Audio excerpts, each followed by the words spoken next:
ഞാൻ വേറെ നടനെക്കുറിച്ച് അയാളുടെ സിനിമയെക്കുറിച്ച് സംസാരിക്കാനുള്ള സ്പേസിൽ ഉണ്ടായിരുന്നില്ല. ടൊവിനോയെക്കുറിച്ച് ഞാൻ അങ്ങനെയൊന്നും പറയില്ല, എനിക്കങ്ങനെ പറയേണ്ട ആവശ്യമില്ല. വളരെ അടുത്ത സുഹൃത്തുക്കളാണ് ഞങ്ങൾ. എല്ലാ സിനിമകളും വരുന്ന എല്ലാ സിനിമകളും പ്രൊമോട്ട് ചെയ്യുന്ന ആളാണ്. നിങ്ങളെല്ലാവരും ഈ ഓരോ പോസ്റ്റേഴ്സൊക്കെ അയച്ചു തരുമ്പോൾ ഞാൻ അഭിനയിക്കാത്ത സിനിമകൾ പ്രൊമോട്ട് ചെയ്യാറുണ്ട്. ഞാൻ തമിഴിൽ നിന്ന് വരുന്ന എൻ്റെ സുഹൃത്തുക്കളുടെ സിനിമ പ്രൊമോട്ട് ചെയ്തിട്ടുണ്ട്. എൻ്റെ സിനിമകൾ എൻ്റെ ഫ്രണ്ട്സ് പ്രൊമോട്ട് ഞാൻ അങ്ങോട്ട് ചോദിക്കാറില്ല, പക്ഷേ ചെയ്യാറുണ്ട്. അപ്പോൾ ഈ ഇൻഡസ്ട്രി വളരെ സ്മൂത്തായിട്ട് പോകുന്ന സമയത്ത് സ്വന്തം കാര്യങ്ങൾക്ക് വേണ്ടി ഇത്രയും മോശപ്പെട്ട രീതിയിൽ ഞാൻ ഇതിനെ വളരെ third rate PR so called PR അല്ലേ, ഇത് ഭയങ്കര പേഴ്സണൽ വെഞ്ചൻസ്. ഞാൻ നിങ്ങളെല്ലാവരും അതിൽ ഉൾപ്പെടുത്താൻ ആഗ്രഹിക്കുന്നില്ല. ഒരു വ്യക്തിയുടേതാണ്. ഞാനിതിലിപ്പോഴും പറയണത്, എന്നെ സംബന്ധിച്ച് ഇതൊരു അടി കേസായിട്ട് എടുക്കാൻ പറ്റില്ല. അടിച്ചാൽ പിന്നെ ഇങ്ങനെയൊന്നും എല്ലാ കാര്യങ്ങളും എനിക്കറിയാം. ഇത് ഇറ്റ്സ് ലൈക്ക് ഇമോഷണൽ ട്രോമയായിട്ടാണ് ഞാനിത് കൊടുക്കാൻ പോകുന്നത്. എനിക്ക് ഒരുപാട് സുഹൃത്തുക്കളൊന്നും പണ്ട് ഉണ്ടായിരുന്നില്ല, ഇപ്പോഴും ഒട്ടുമില്ല എന്ന് ഞാൻ വിശ്വസിക്കുന്നു. ഞാൻ ഈ മലയാള സിനിമകൾ ചെയ്തുകൊണ്ട് പോകുന്ന ഒരാളാണ്. അതിലിപ്പോൾ ഭയങ്കരമായ ഒരു ഒന്നുമില്ല. എല്ലാവരും പോലെ സ്ട്രഗിൾ ചെയ്ത് വന്നു. ഞാൻ ഒരിക്കലും എൻ്റെ സ്ട്രഗിൾ സ്റ്റോറീസ് പറഞ്ഞിട്ട് സിമ്പതി മേടിക്കുന്ന ആളുമല്ല. ഏതെങ്കിലും പെർട്ടിക്കുലർ പോയിന്റിൽ കുറച്ചും കൂടി ഇമോഷണലായിട്ട് ആരെങ്കിലും എന്തെങ്കിലും ചോദിച്ചു കഴിഞ്ഞാൽ എൻ്റെ പേഴ്സണൽ ജീവിതത്തിലെ ചില കാര്യങ്ങൾ ഞാൻ പറഞ്ഞു പോയിട്ടുണ്ട്. അല്ലാതെ ഞാനിങ്ങനെ ഇരുന്ന് ഞാൻ അവിടുന്ന് ഗുജറാത്തിന് വണ്ടി കയറി വന്നു എന്ന് പറയുന്നത് എനിക്കിഷ്ടമല്ല.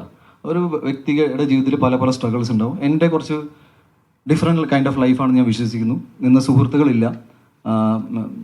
പറഞ്ഞു കേട്ടിട്ടുണ്ട് സിനിമകൾ അങ്ങനെ സുഹൃത്തുക്കൾ ഉണ്ടാവാറില്ല. എന്നെ സംബന്ധിച്ച് അത് സിനിമയിൽ നിന്ന് പോയ സുഹൃത്തല്ല, വ്യക്തി ജീവിതത്തിൽ നിന്ന് പോയ സുഹൃത്തുക്കളാണ്. ഞാൻ ഇപ്പോഴും പറയുന്നു, ഇതിനെക്കുറിച്ച് ഇതാണ് പറയാനുള്ളത്. ഇനി നിങ്ങൾക്ക് എന്തെങ്കിലും ചോദ്യങ്ങൾ ചോദിക്കുകയാണെങ്കിൽ ഞാൻ ഏതെങ്കിലും മാറ്റർ മിസ് ചെയ്തിട്ടുണ്ടെങ്കിൽ നിങ്ങൾ ചൂണ്ടിയിടാം, ഞാൻ അതിനെക്കുറിച്ച് കൃത്യമായിട്ട് പറയാം. ഇത് ക്രോസ് ചെക്ക് ചെയ്യാൻ നിങ്ങൾക്ക് അമ്മ അസോസിയേഷനിൽ വിളിക്കാം, FFKയിൽ വിളിക്കാം. ഞാൻ ഇവിടെ തന്നെ ഇരിക്കുന്നുണ്ട്.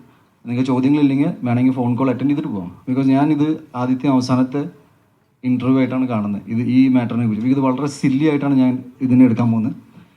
എന്നെ ഞാനാക്കി മാറ്റിയത് കേരളത്തിലെ സമൂഹത്തിലെ ജനങ്ങളാണ്.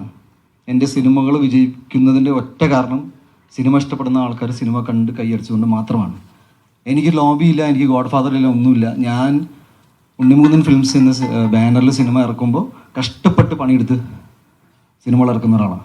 നിങ്ങളിൽ ഒരുപാട് പേര് ഇവിടെ സിനിമയിൽ കയറാൻ ആഗ്രഹിക്കുന്നുണ്ടാവും. നിങ്ങൾക്ക് ഒരാൾക്കും എൻ്റെ ഒരു അവസ്ഥ വരാതിരിക്കട്ടെ. ബിക്കോസ് ഇങ്ങനെയൊന്നുമല്ല നിങ്ങളുടെ എനർജി പോകേണ്ടത്.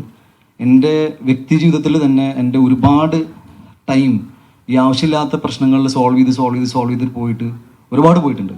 ഞാൻ എങ്ങനെയെങ്കിലും ഞാൻ കുറച്ച് അംബീഷ്യസ് ആണ്. എൻ്റെ വർക്കിംഗ് സ്റ്റൈൽ കുറച്ച് അഗ്രസീവാണ്. അഗ്രസീവ് എന്ന് പറഞ്ഞാൽ എൻ്റെ the way I work is aggressive. ഞാൻ ആൾക്കാരോട് അഗ്രസീവ് അല്ല. എൻ്റെ കൂടെ ആളില്ല എന്ന് പറഞ്ഞു.